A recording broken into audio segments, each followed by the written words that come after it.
जय हिंद दोस्तों।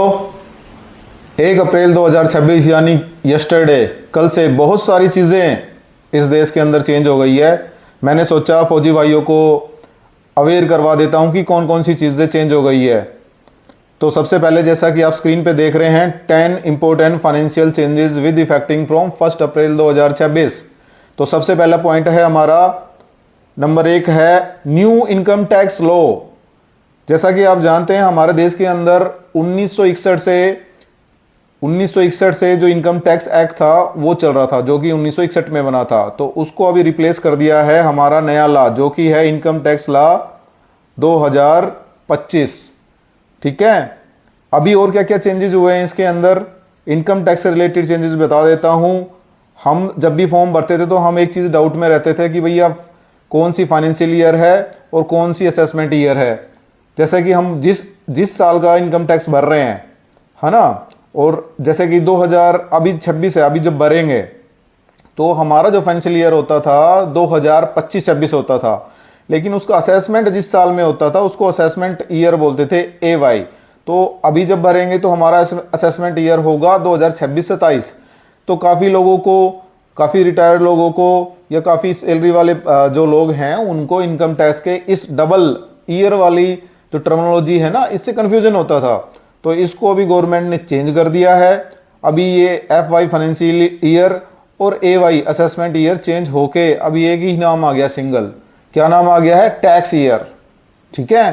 तो अभी हम आगे देखेंगे कि ओनली टैक्स ईयर ही यूज होगा। जैसे कि अगली बार जो 2026, 1 अप्रैल 2026 से 31 मार्च 2027 तक एक फाइनेंशियल ईयर खत्म होगा, तो हम जब इसका टैक्स भरेंगे तो एक ही चीज बोली जाएगी, भाई ये टैक्स ईयर 2026-27, बस इतना ही बोला जाएगा। ठीक है।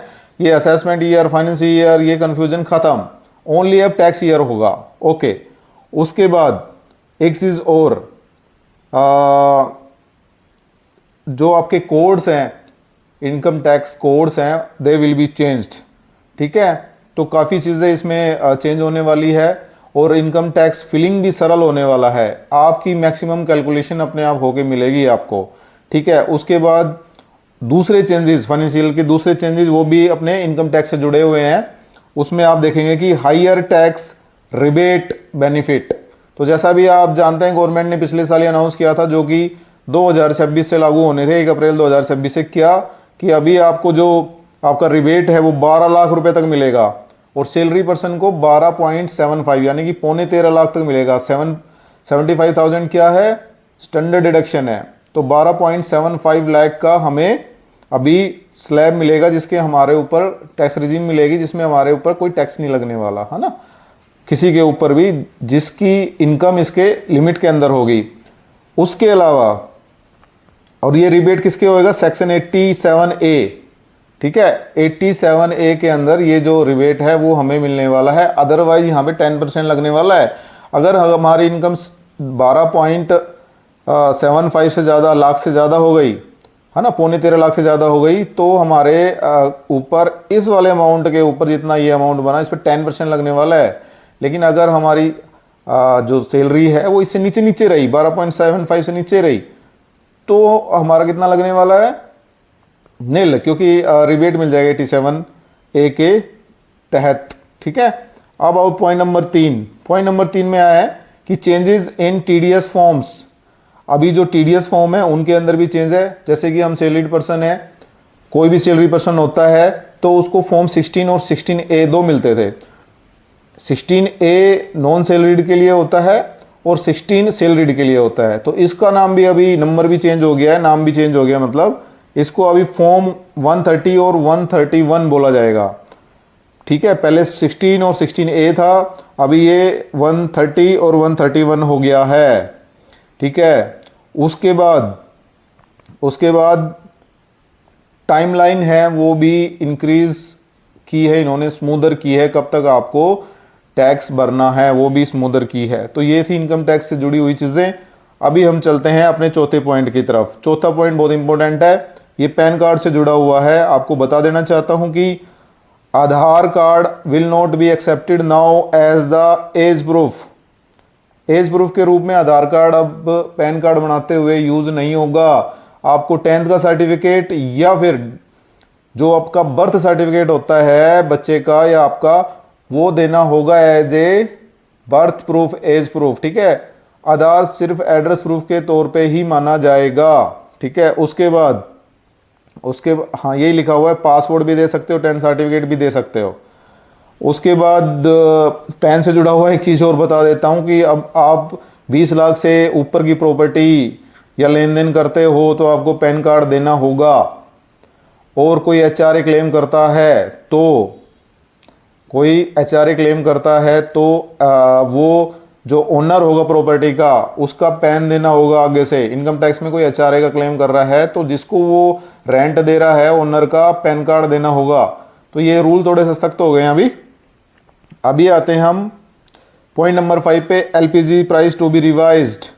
तो एलपीजी प्राइस जो है वो रिवाइज होने हैं, डोमेस्टिक भी और आपके कमर्शियल भी, क्योंकि जियोपॉलिटिकल जो चैलेंज चल रहे हैं, जो वार चल रहा है ईरान के साथ अमेरिका और इजराइल का, उसकी वजह से, उस सिचुएशन की वजह से 1 अप्रैल 2026 से रिवाइज होने हैं। और ये मैं आपको बता देता हूँ कि ये ऑलरेडी रिवाइज हो चुके हैं। इसका मैं आपको दिखा देता हूँ कैसे, अभी आज की खबर ही दिखा रहा हूँ मैं आपको कि LPG gas cylinder prices hike, commercial gas cylinder 195 रुपये बढ़ाए गए दाम, नई कीमत 2000 के पार, ठीक है। लेकिन इसमें एक अच्छी बात यह है कि घरेलू रसोई गैस और पेट्रोल डीजल के दामों में बदलाव नहीं किए गए हैं। अभी गवर्नमेंट सिर्फ कमर्शियल पे बढ़ा रही है, लेकिन मैं आपको एक चीज़ बता देता हूँ, ये ज़्यादा दिन ही नहीं चलने वाला, जैसे ही इलेक्शन खत्म होंगे आप इन सब के रेट भी बढ़े हुए पाएंगे। तो अपना पॉइंट नंबर 5 हो गया। पॉइंट नंबर 6 पे आ जाओ, CNG PNG ATF price changes. तो prices of CNG PNG aviation turbine fuel, जो कि हवाई जहाज और एरोप्लेन के अंदर यूज होता है फ्यूल, उसका दाम भी रिवाइज हो गए हैं। इसका असर आपने आज न्यूज़ में देख लिया होगा, आज आपने इसका परिणाम न्यूज़ में देख लिया होगा। आज न्यूज़ हेडलाइन में चल रहा है कि IndiGo announces hike in fuel charges air fare to get costlier, और इससे 950 रुपये तक डोमेस्टिक फ्लाइट महंगी हो चुकी है। ये खबर 1 अप्रैल की है, बट अभी न्यूज़ में मैंने देखा है 2 अप्रैल को कि ये ऑलरेडी बढ़ चुके हैं और इंटरनेशनल फ्लाइट की जो है 10,000 रुपये तक टिकट बढ़ गई है। तो ये था आपका सीएनजी और फ्यूल से रिलेटेड न्यूज़। अभी है point number 7, ATM withdrawal charge increase. अभी आपको मैं बताना चाहता हूं कि जो जैसे कुछ बैंक है, जैसे एचडीएफसी है, पीएनबी और बंधन बैंक, इन्होंने अपने एटीएम विड्रॉल के रूल्स हैं वो रिवाइज किए हैं। पीएनबी की बात करता हूं, पीएनबी ने जो अपने कैश विड्रॉल थे वो 50% घटा दिए हैं। कैटेगरी वाइज जो उनके टाइप ऑफ एटीएम होते हैं ना, उसके हिसाब से जितने भी थे, जैसे नॉर्मल डायमंड तक जो थे 50,000 तक जो निकाल सकते थे वो 25,000 कर दिया है। जो 1 लाख तक निकाल सकते थे उसको कितना कर दिया है, 50,000। और जो 150 प्रीमियम कार्ड होते थे उस पर 1,50,000 निकाल सकते थे, उसको 175,000 कर दिया है। तो ये सब ऑनलाइन फ्रॉड को रोकने के लिए इन्होंने किया है, ठीक है। इसके साथ साथ एक इंपॉर्टेंट चीज़ यहाँ पे एटीएम विड्रॉल के लिए बताना चाहता हूँ आपको कि एक चीज़ और बताना चाहता हूँ। पॉइंट 8 भी मैं कवर कर गया, साथ में एक और चीज़ बताना चाहता हूँ कि जो आप एटीएम विड्रॉल करते हैं उसकी एक लिमिट होती है, मतलब फ्री विड्रॉल रहते हैं, नंबर ऑफ फ्री विड्रॉल, जैसे कि अर्बन में 5 होते हैं, ऐसे बैंक वाइज होते हैं, कहीं पे 3 होते हैं। तो यूपीआई से भी एटीएम से विड्रॉल हो रहा था, तो यूपीआई से विड्रॉल जो था वो काउंटिंग में नहीं ले रहे थे, अभी उसको काउंट लिया जाएगा नंबर ऑफ विड्रॉल के अंदर। और सबसे एक महत्वपूर्ण बात बताना चाहता हूँ, उस 5 के बाद 23 रुपये पर विड्रॉल लगेंगे चार्जेस, वो तो है ही।